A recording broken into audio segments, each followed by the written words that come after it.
And I'm like, really? You guys are hogging the trail. I told you guys I was coming because I don't want to hit you guys. Because I can do this trail end to end twice in 15 minutes if I really wanted to. You know, if I don't stop, I can be from Dan's to the parking lot and then from the parking lot back to Dan's at most in a half hour if I take my time.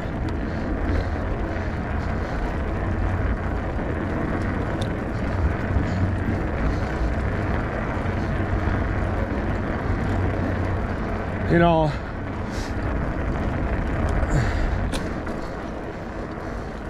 it's because I've been riding this fucking trail down here since I was 13. So that's 11 years going on 12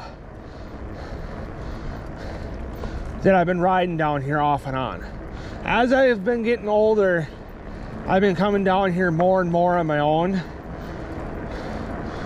Well, when I was in school, up to, you know, for that first 5 years, I've been coming down here with Dad mainly, or Corey if we hang out on a day or whatever.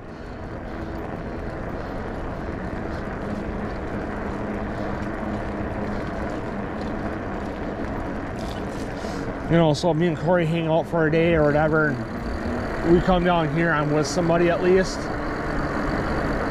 And then once I hit 18, 19, I started coming down here on my own more and more.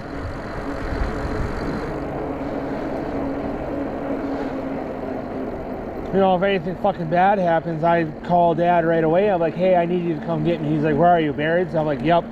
Where? I'm like, I'll meet me at the fucking parking lot where we park the truck when we run the crawlers. It's like, okay. And I'm like, bring your fucking, you know, bring your piece. You know, your old school guys may know what that means.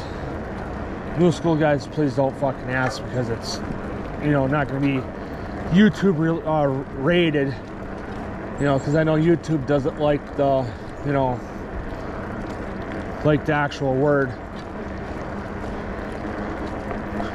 He's like, why? Because I got somebody coming after me and they're trying to, you know, off me, you know, kill me.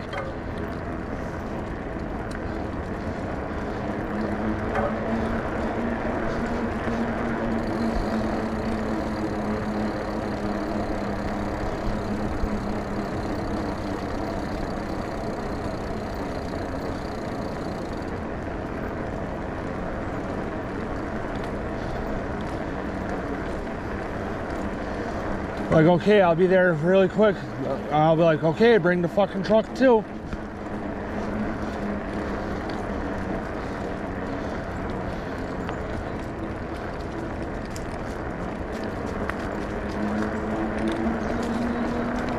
I'm like, okay. No, then I'll throw the bike in the truck and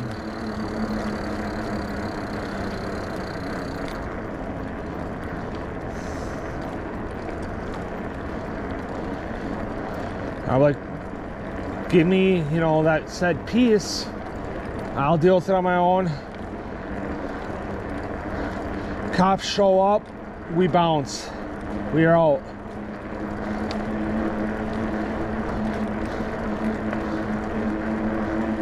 They trace it back to us. I'm like, I borrowed the gun from Dad. He said I could use it. You know, I just said it, my bad, but, you know, I borrowed it from Dad. He said I could use it for self-defense. You know, the dude was coming after me trying to take my life. You know, I'm doing it because he's, you know, trying to save myself. But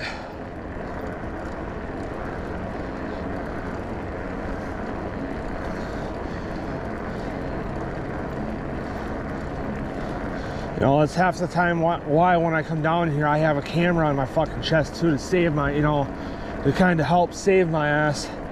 Because I have video proof to,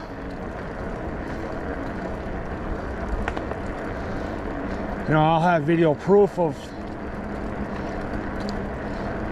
what went on.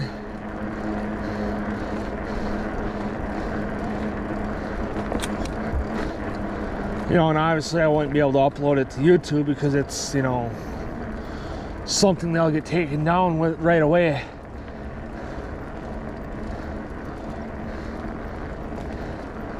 So, you know, I am very, very adamant about my protection and my safety.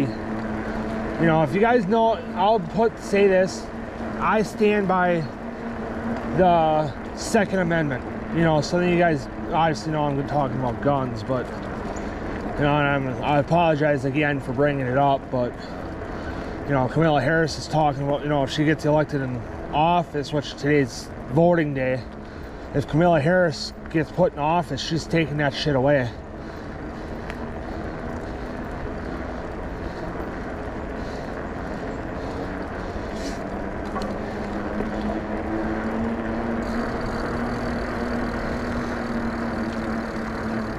You know, and I don't want to lose the shit. You know, because that's a Second Amendment right.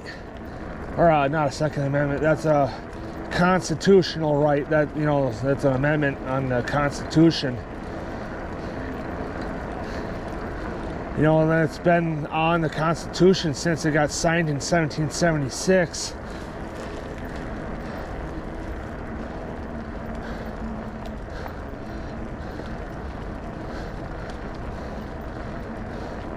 Which I got a great grandfather that fought in the Civil War.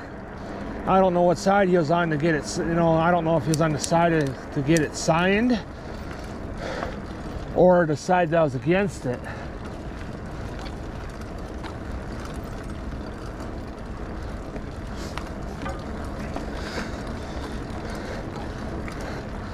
You know, the Confederates, or I don't know what the blue side was. You know, I look at it as the Democrats, which would be blue, and then Republicans would be red. You know, if you put it modern day. But I'm not going to say Soviets because that was all over in like Russia and all that. Which the Soviets had, you know, at the height of like World War II, which I have a great uncle that served in World War II. He was stationed over Germany and he helped take down Hitler. He was on the US military. He was a photographer. He went up as like a, you know, so he was looked at like a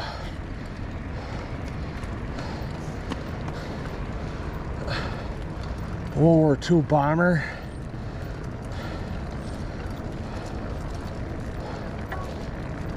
But he was photography, so he was like the US equivalent to almost like a Russian spy.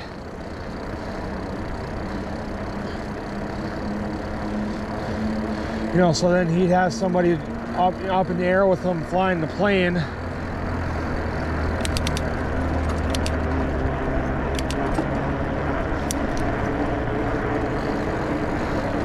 And then he'd take pictures. He'd fly out in a B-52.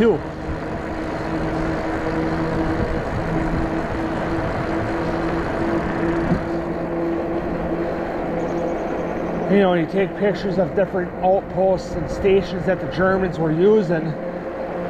Then he'd fly back to the base that he was stationed to.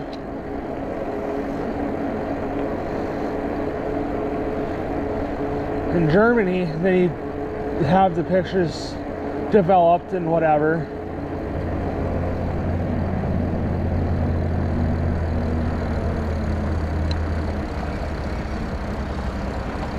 So, and then they get everything processed and developed and whatever. And then they go bomb those stations that the Germans were using. So he was part, you know, in the crew or the part of the squad or whatever you want to call it. I call it crew because it makes sense to me. to help take down Hitler, you know, get rid of Hitler's ruling in Germany, or to take over Germany so that Hitler was, you know, no longer, or Germany wasn't under Hitler's power slash like ruling. So yeah, I got deep, heavy ties in the U.S. military, so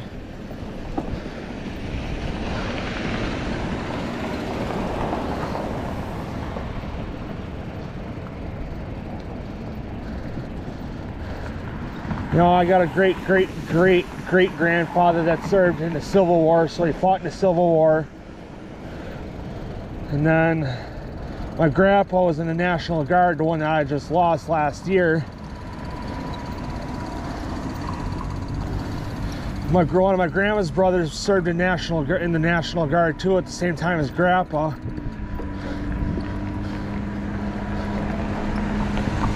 Then I got another one of my grandma's brothers, my dad's mom, I'm talking. Another one of her brothers, she's got two that served, one in the National Guard and the other served in Vietnam. Then my grandma's neighbor served in Nam, and then his son served in Iraq. So I look at them as family, you know, because I've known them for years. And I get along with them great.